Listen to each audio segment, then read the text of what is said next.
नमस्कार, अस्सलाम वालेकुम। इस समय हम मौजूद हैं गाज़ीपुर एक खोज चैनल पर और हमारे सामने मौजूद हैं मोहिद्दीन भाई, जो एक राजनीतिक विशेषज्ञ के साथ इस्लामिक स्कॉलर भी हैं। आज सुबह हम लोग चर्चा कर रहे थे, पेपर देखकर, अमर उजाला में निकला था पेज नंबर 14 पर ही, कि इस्लामिक काल में सशर्त बहुविवाह की थी अनुमति, अब हो रहा दुरुपयोग। तो ये हुआ कि ये सशर्त शब्द क्या है, कितने लोग समझ पा रहे हैं आज हमारे जो इस्लामिक लोग हैं खास करके, और क्या था और कैसे दुरुपयोग हो रहा है, इस पर आज हम बात करने जाएंगे। तो स्वागत करते हैं शेरू भाई। मोहिद्दीन भाई को हर कोई जानता भी है, इनका भी एक चैनल चलता है जनता की आवाज़ 007। तो मोहिद्दीन भाई, ये किस तरह की बातें आज जो पेपर में निकला है? देखिए, आज सुबह ही जब मैं अपने काम पर गया था तो वहां पर ये बातें निकल करके आई। मैंने इसे देखा तो पढ़ा। इस्लामिक काल में सशर्त बहुविवाह की थी अनुमति, अब हो रहा है दुरुपयोग, कोर्ट ने ये कहा। सबसे पहले बात क्या है कि आज इस्लाम की जो बातें लोगों के सामने नहीं पहुंची हैं, ये बहुत ज्यादा दिक्कत में डाल देती है। सशर्त बहुविवाह की अनुमति जो थी वो ये थी कि आप सिर्फ 4 विवाह कर सकते हैं और आपके ऊपर ये शर्त था। 5वीं आप नहीं कर सकते हैं, 5वीं आप नहीं कर सकते हैं। ये चीज जो है वो आपको पहले ही से सशर्त लगा हुआ था। लेकिन उसी कुरान की आयत के आगे लिखा है कि बेहतर है तुम्हारे लिए कि तुम एक ही करो। लेकिन उस पर लोग ख्याल नहीं करते। हाँ नहीं, लेकिन आज भी देखिए, अगर आप अपने समाज में, जैसे आज हम सर्वे कराते हैं, ये सरकार का सर्वे है, तो गैर मुस्लिम लोग जो हैं वो 60% दो विवाह किए हुए हैं और मुसलमान 40% विवाह किए हुए हैं। इस्लाम कोई कानून देता है आपको तो आपके फायदे के लिए देता है जी। अब बहु विवाह को लेकर के मैं आपसे कुछ पीछे रखूंगा कि ये विवाह इंसान करता क्यों है। विवाह एक शारीरिक भूख को मिटाने के लिए एक सामाजिक व्यवस्था है कि एक लड़का एक लड़की को जब कुछ लोग मिलकर के एक बंधन में बांध देते हैं और वो एक उम्र के बाद वो जो उसकी भूख है वो एक दूसरे से पूरा कर सके। अब यूं समझिए, आपकी 10 लोगों को आप बैठा लीजिए एक साथ खाने के लिए और सब पर ये लागू कर दीजिए कि आपको 4 रोटी खाना है। तो आपको क्या एहसास इस बात का है कि वो 10 आदमी 4 रोटी खाएंगे? नहीं, कोई कम खाएगा, कोई ज्यादा खाएगा, कोई को हो सकता है 4 रोटी कम पड़ जाए। ये सारी चीजें हैं। अब इस चीज को या तो वो व्यक्ति जानता है जो खा सकता है, या तो वो उसको जानता है जिसने उस इंसान को बनाया हुआ। तो जिसने उस इंसान को बनाया हुआ है वहां पर न भूख पर उसने रोक लगाई कि आप कै रोटी खाइएगा, और ना ही यहां पर भी रोक लगाया कि आप कितने विवाह करिएगा। आज आप समाज में देख रहे हैं कि तरह तरह की गोलियां निकल रही हैं कि मर्द जो है डिप्रेशन में है, उनको काम की इतनी बर्डन है कि वो अपने बीवी के पास जाते ही अपने शरीर को उस स्टेमिना के साथ नहीं रख पाते हैं जहां उनको जरूरत होती है। तो जिस जगह शारीरिक व्यवस्था को बढ़ाने के लिए टैबलेट बनाया जा रहा है, वहीं पर कोर्ट ने यह भी बता रहा है कि अब लोग ज्यादा शादी भी कर रहे हैं। दो बातें एक साथ नहीं हो सकती है। दो बातें एक साथ नहीं हो सकती है जी जी। तो अब इस फायदे और नुकसान की अब बात की जाए। जैसे मैंने आपसे कहा कि इस्लाम जो है कोई कानून बनाता है तो उसका फायदा और नुकसान बताता है आपको। फायदे नुकसान के बारे में मैं गाजीपुर की 2 घटना है वो आपको मैं बताना चाहता हूं। उस घटने के बाद आपको समझ में आएगा कि इस कानून का क्या फायदा होगा, क्या नुकसान होगा। जैसे ये अब सारे समाज के लिए हो रही है कि अब कोई व्यक्ति 2 शादी नहीं कर पाएगा। हालांकि ये कानून जो है सरकारी विभाग में ये लागू हो चुका है कि आप अगर 2 विवाह करते हैं, पता चलते ही आपकी नौकरी खत्म हो जाएगी। बहुत जबरदस्त कानून है। हाँ। इसका दुरुपयोग देखिए क्या हुआ। इस कानून का दुरुपयोग ये हुआ कि लोग हत्या करने लगे अपने बीवी का। अच्छा। हाँ, सेंट मैरी स्कूल के सामने एक कॉलोनी है, वहां पर एक लड़का सरकारी जॉब में था, उसकी शादी हो चुकी थी। वो किसी व्यवस्था की वजह से, किसी काम की वजह से नेपाल गया, वहां भी उसे बीवी पसंद आ गई, वहां भी उसने शादी कर लिया। लेकिन शादी तो कुछ दिन हुआ, चला भी शादी भाई। इंसान की फितरत है कि अगर उसके अंदर वो भूख है ज्यादा से ज्यादा, तो वो करेगा ही करेगा। आप चाहे लाख उसे मना करते रहे, कहीं ना कहीं से वो करेगा।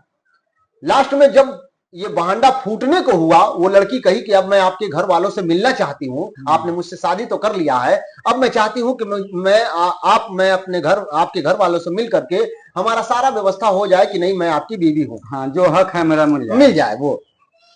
अब उसे इस बात की चिंता सताने लगी कि अगर ये वहां गई तो मेरा भांडा फूटेगा, और फूटेगा तो मेरी शादी भी खत्म हो गई और नौकरी भी खत्म हो जाएगी। जिसके बल से उछल रहे थे वही खत्म हो जाए। अब उसने क्या किया कि उसने ये स्कीम बनाया कि मैं उसकी हत्या कर दूंगा। अब वो नेपाल से लेकर के यहाँ आया, उसे कि आइए मैं अपने घर वालों से मिलाता हूं, और ला करके यहाँ पर उसने हत्या कर। देखिए इसी कानून की वजह से, अगर ये कानून होता कि आप 2 विवाह कर सकते हैं, उस लड़की की जान नहीं गई होती। ये देखिए, ईश्वर ने जो आपको बहु विवाह की व्यवस्था दी है, क्या कोई भी इस्लामिक कानून पहले कहता है आपसे कि क्या इसमें फायदा कम है नुकसान ज्यादा? वो जब कोई कानून बनाता है तो कहता है कि इसमें फायदा कम है, क्योंकि किसी भी फायदे की तरफ पहले भागता है इंसान, तब उसको नुकसान का पता चलता है जी। जैसे इस्लाम में कहा गया है कि दारू में फायदा कम है नुकसान ज्यादा। लोग फायदे की तरफ जाते हैं, जब उसमें फंस जाते हैं नुकसान हो जाता है। फिर क्या कहा, जुआ में फायदा कम है नुकसान ज्यादा। इंसान फायदे की तरफ जुआ में जाता है। जैसे आज देखिए देश में बड़े बड़े सेलिब्रिटी जो है आपको जुआ खेलने के लिए मजबूर कर रहे हैं। आप कहा, आपका मेंटेलिटी जो है बना रहे हैं कि आप किसी भी तरह से जुआ खेलिए। इन्होंने 30,000 लगा करके 3 करोड़ रुपया कमा लिया, 50,000 रुपया लगा करके 10 करोड़ रुपया कमा ऐसे टाइप के बहुत से ऐड आ रहे हैं। बात हमारी ये थी कि इस्लामिक काल में सशर्त बहु विवाह की अनुमति, हम लोग इस पे चल रहे थे। पहले मैंने आपकी कहानी सुनाई कि इस कानून से दुरुपयोग कैसे होगा। आज के जो कोर्ट बता रहा है दुरुपयोग, कि हम 4 शादी कर ले रहे हैं लेकिन हम दूसरे का निर्वाह नहीं कर पा रहे हैं, हम दूसरे का मतलब उन 4 शादी का जो है हम खर्चा नहीं पूरा कर पा रहे हैं। तो उधर के पहले अभी हम लोग ये देखें कि अगर जो इस बहु विवाह को बंद कर रहे हैं तो नुकसान कैसे हो रहा है। अच्छा, एक मर्द और एक औरत को इतनी समझ है कि हम अगर 2 बीवी करते हैं, 4 लड़के करते हैं, 10 लड़के करते हैं, तो इसका भरण पोषण कौन करेगा, है कि नहीं। आज जिस तरह से आज इंसान समझदार हो चुका है, खासतौर से मुस्लिम वर्ग को आप देखिए कि वो जो है अब 2 पर आकर के रह गया है। भारत की जो जनसंख्या है वो 2 कुछ पर आकर के रुक चुकी है, आगे नहीं बढ़ रही है, पीछे गिरती ही जा रही है। बात हम ये कह रहे थे कि इस्लामिक काल में सशर्त बहु विवाह की अनुमति। एक तो मैंने कहानी बता दी आपको, दूसरी कहानी मैं बताऊं कि एक रश्मि नाम की लड़की रहती थी यहीं गाजीपुर में।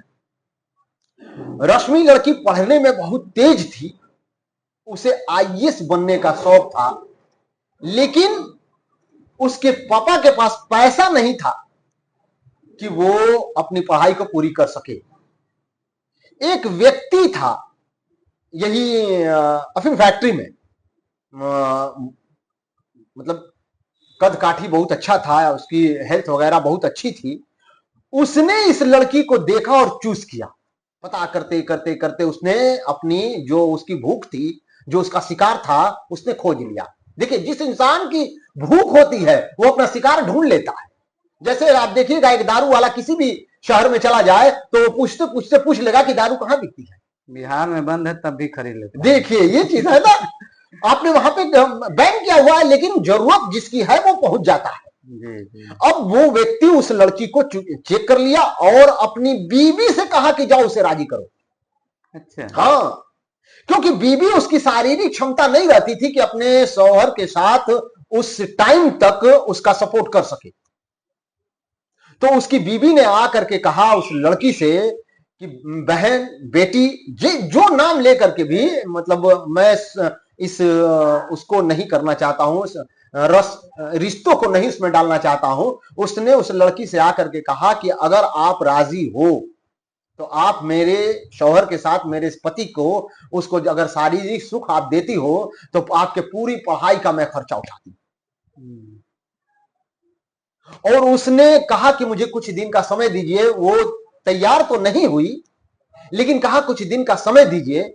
उसकी एक सहेली रहती थी, उसने अपनी सहेली से इस बात पर जब मशवरा किया, तो आज का जो माहौल है इस चीज को बहुत बड़ी चीज नहीं मानी जाती। उसने उसे राय दे दिया कि चलो ठीक है, क्या बात है, तुम अगर से कहीं बन के आईएएस या पीसीएस बन जाती हो, फिर इस मर्द की तुम्हें जरूरत नहीं पड़ेगी। लेकिन भविष्य इंसान नहीं जानता है। वो लड़की बनारस में रहने लगी और पढ़ने लगी, और ये जो शौहर है इस औरत का, वो जो शिकारी था, अब हर हफ्ते उसके पास जाता और जो उसकी खुराक रहती वो पूरा करता। इत्तेफाक ये हुआ कि बनारस से उसका ट्रांसफर गाजीपुर हो गया। अब तो और भी सोने पे सुहागा हो गया। वो औरत जो उसे बुला करके ले आई थी, अब वो एक बिस्तर पर सोने लगे, दो औरतें बीच में वो मर्द। उस औरत को कोई दिक्कत नहीं है, इस औरत को कोई दिक्कत नहीं है, लेकिन कानून कह रहा है कि ना, हम आपको नहीं सोने देंगे, हम दो बीवी नहीं रखने देंगे। आपकी भूख है तो क्या से, मैंने वैश्यालय खुलवाया है, आप रोज वैश्यावृत्ति करिए।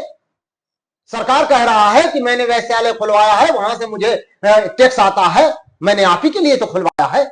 मैंने शराब खाना खुलवाया है, वहां से टैक्स आता है, आप शराब पीजिए और जाकर वैश्यावृत्ति करिए। लेकिन दो औरतों को आप अपने बिस्तर पर नहीं रख सकते।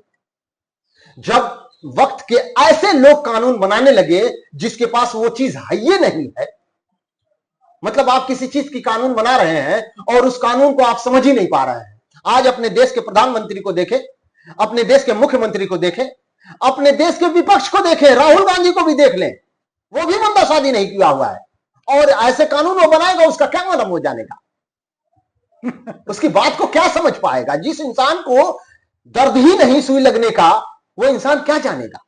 किसी इंसान का बेटा मर जाए और वो आपको संतावना दे कि अरे यार चल चल चुप रहा, कोई बात ना, ऐसा होत रहेगा, लेकिन उसके पास अगर बेटा रहे तब ना। तो बात हमारी चल रही थी इस्लामिक काल में सशर्त बहु विवाह की अनुमति। अब वो क्या हुआ कि वो आके साथ रहने लगी, वक्त के साथ 15 साल बीत गए, उसका जो है वो आईएएस पीसीएस का सपना अभी पूरा नहीं हो पाया, वो निकाल नहीं पाई। अब उसको पीछे ये सताने लगा कि मैं क्या करूं, ये सरकार ने नियम बना दिया है कि 2 शादी करोगे तो खत्म हो जाएगा मामला, नौकरी खत्म हो जाएगा। एक शादी अगर से रहती है तो ये मुझसे जीवन भर तो इस तरह रहेंगे नहीं। एक दिन मैं भी बूढ़ी हो जाऊंगी और मेरा पूरा जवानी इनको दे दिया, अब मुझे इसका मिलेगा क्या? ये बात उसके दिमाग में स्वाभाविक तौर पे आया भाई कि मैंने 15 साल इनको अपना दे दिया। तो उन्होंने कहा कि आप मुझसे या तो शादी कर लीजिए या मेरे नाम 25-50 लाख रुपया इन्वेस्ट कर दीजिए। उस बंदे ने कहा कि ना, मैं दोनों में से कोई नहीं करूंगा, जिंदगी भर ऐसे ही रखूंगा। अब उसने मुझसे कहा, अब उसकी मुलाकात मुझसे हुई, उसने मुझसे कहा कि गुरुजी मैं बड़ी ही असमंजस में फंसी हूं, ऐसा लग रहा है कि मेरे लिए सिवाय मौत के और कोई रास्ता नहीं। जैसे नेपाल वाली वो कहानी मैंने आपको बताई कि उस लड़की की हत्या हो गई, इस लड़की ने कहा कि अब मुझे लग रहा है कि मौत के सिवा मेरे पास कोई चारा नहीं। मैंने कहा तुम चाहती क्या हो? उसने कहा कि इस भंवर से मैं छूटना चाहती। कहा परफेक्ट करो, अपने दिल दिमाग को मनाओगी ना, इस पर अडिग रहोगी ना, खड़ी रहोगी ना, तुम इसे कहती हो कि मैं छोड़ना चाहती हूं, भगवान को साक्षी बना करके ये मन से बात कह रही हो? कहा हाँ। कहा कि जाओ, जो बुराई को छोड़ना चाहता है भगवान उसकी मदद करता है। और वो उस इंसान से दूर हो गई। कुछ सालों बाद उसकी शादी हो गई, आज 2 बच्चे हैं उसके, वो जीवन हंसी खुशी से बिता रही। ये तो हुआ कि बहु विवाह न होने पर आप किसी के आत्महत्या के आरोपी बन रहे हैं। अब जहां इस्लाम ने बहु विवाह की अनुमति दी थी, उसकी भी मैं छोटी सी कहानी आपको सुनाना चाहता हूं, तब ये पूरा होगा। एक सौदागर रहता था, अपना वो कारोबार करने के लिए पहले जो है नाव से लोग जाते थे, नाव का बड़ा बड़ा बेड़ा होता था और उस पर 6 महीना 8 महीने का सामान रख करके वो बाहर जाते थे। जब वो बाहर जाता था बंदा, तो 2 महीने 3 महीने पे वापस चला आता था। लेकिन अब कुछ दिन बाद जब जाता तो वो 6 महीने 8 महीने 7 महीने 10 महीने पर वापस आता। इस औरत ने क्या किया कि उस बेड़े पर बहुत से लोग खाना बनाने जाते थे भाई, इतने बड़े रास्तों को लेकर जाता था, हाँ, बड़ा व्यापार था, तो उसमें खाना बनाने जो जाते थे, इसने एक अपनी नौकरानी को उसके साथ भेज दिया। जब वो गया तो वो पीछा करती थी और देखती थी कि आखिर हमारा जो मालिक है वो कहां कहां जाता, क्या क्या करता। वो जिस जगह व्यापार करता जब उतरा वहां, तो उसने देखा कि वहां पर इसने एक लड़की से शादी कर रखा है। हाँ भाई, मैंने पहले आपसे कहा था कि इंसान के दो भूख है। एक भूख मां की गोद में आते ही शुरू हो जाती है, और एक भूख एक स्टेज पर इंसान जब पहुंचता है वहां से उसकी वो भूख शुरू होती है। लेकिन वो भूख किसकी कैसी है दूसरा व्यक्ति नहीं जान सकता है। तो जब दूसरा व्यक्ति जान नहीं सकता तो उस पर वो क्लेम भी नहीं लगा सकता, वो बैंड भी नहीं लगा सकता है। अब देखिए मामला क्या हुआ। ये होता है बहुविवाह विवाह चर्चा करने का। बहुविवाह विवाह आगे आप कर सकते हैं, इसका फायदा क्या होता है आप देखिए। जब वो नौकरानी वहां से वापस आई, जब वो काफिला वापस आया, तो आकर के उसने कहा कि मैम, महारानी जी, आपके जो शौहर है वहां पर उन्होंने वो कर दिया है, शादी कर दिया है। वो मुस्कुरा करके बात को टाल गई। तो उन्होंने कहा कि आप मुस्कुराई क्यों? तो कहा कि मैं अपने पति के इस विश्वास पर मैंने मुस्कुरा दिया।